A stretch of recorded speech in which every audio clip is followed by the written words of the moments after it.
हिमाचल प्रदेश में राज्यसभा की कुल 3 सीटें हैं, जिनमें से एक सीट 2 अप्रैल को खाली हो रही है। ये सीट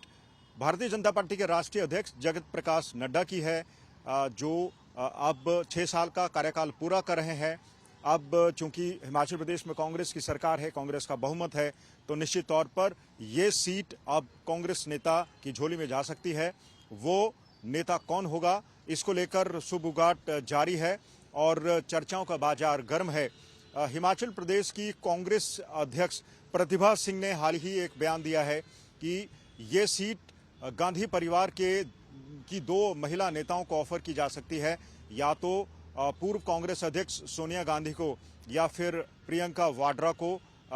भी इस सीट से नामित किया जा सकता है। और इसी के बाबत जब उनसे पूछा गया कि उनकी चॉइस कौन सी है, तो उन्होंने कहा था कि दिल्ली में जाकर वो इन दोनों नेताओं से बातचीत करेंगी और जो भी नेता हिमाचल की सीट से नामित होना चाहेगा उनका नाम नामित कर दिया जाएगा। तो कुल मिलाकर एक तरफ जहां सोनिया गांधी की बात करें तो वो पहले से ही सांसद हैं और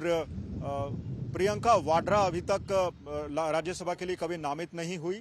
तो प्रियंका वाड्रा के नाम की चर्चाएं जोर पर है। वो इसलिए भी क्योंकि अब की बार हिमाचल प्रदेश के विधानसभा चुनाव में प्रियंका वाड्रा ने न केवल चुनाव प्रचार की कमान संभाली थी, बल्कि कम से कम हिमाचल प्रदेश में कांग्रेस को जो भी जीत मिली उसके लिए उसका सेहरा उन्हीं के सिर बांधा जाता है। किस तरह से उन्होंने उत्तर प्रदेश की गलतियों को भुलाकर हिमाचल प्रदेश के मुद्दों को पकड़ते हुए कांग्रेस की जीत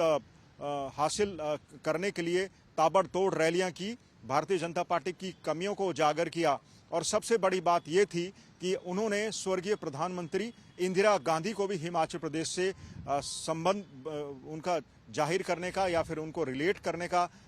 अपने भाषणों में कोशिश की थी। उन्होंने कहा था कि स्वर्गीय प्रधानमंत्री इंदिरा गांधी का हिमाचल प्रदेश से बड़ा गहरा नाता था और हिमाचल निर्माण में उनकी बहुत बड़ी भूमिका थी, और उन्होंने आखिरी क्षणों में भी अपनी यही इच्छा जाहिर की थी कि जब वो इस दुनिया में ना हो तो उनकी अस्थियां जो हैं वो हिमालय क्षेत्र में बिखेर दी जाएं। हिमाचल प्रदेश में भी हिमालय क्षेत्र, हिमाचल और जो बर्फबारी का इलाका है जहां पे बर्फ गिरती है, हिमालय का क्षेत्र आता है। और उन्होंने ये साफ कर कहा था कि अगर हिमाचल प्रदेश में आप बर्फ देखते हैं ऊंची पहाड़ी चोटियों पर, तो समझ लीजिए आप स्वर्गीय प्रधानमंत्री इंदिरा गांधी को भी याद कर रहे हैं। एक और बड़ा फैक्ट अगर हम लोग सामने रखें चुनाव की जीत के अलावा, तो वो ये है कि स्वयं प्रियंका वाड्रा भी अब हिमाचल की निवासी हैं। शिमला के करीब छराबरा में उनका एक घर है जिनको कई सालों बाद अब तैयार किया जा चुका है, और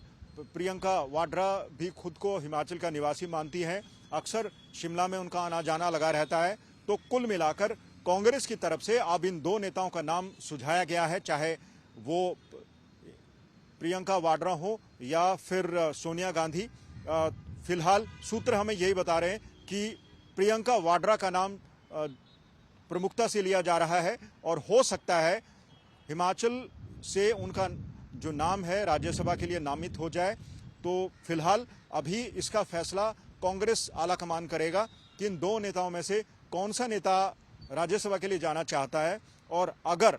प्रियंका वाड्रा या सोनिया गांधी में से कोई नेता राज्यसभा के लिए नामित नहीं होना चाहता है, तो और दूसरे नेताओं की भी कतार फहरिस्त काफ़ी लंबी है, उनमें से किसी नेता को चुना जा सकता है। लेकिन फिलहाल अब जो बात सामने आ रही है वो ये कि हिमाचल प्रदेश से सोनिया गांधी या प्रियंका वाड्रा राज्यसभा की सांसद के लिए नामित किए जा सकती हैं।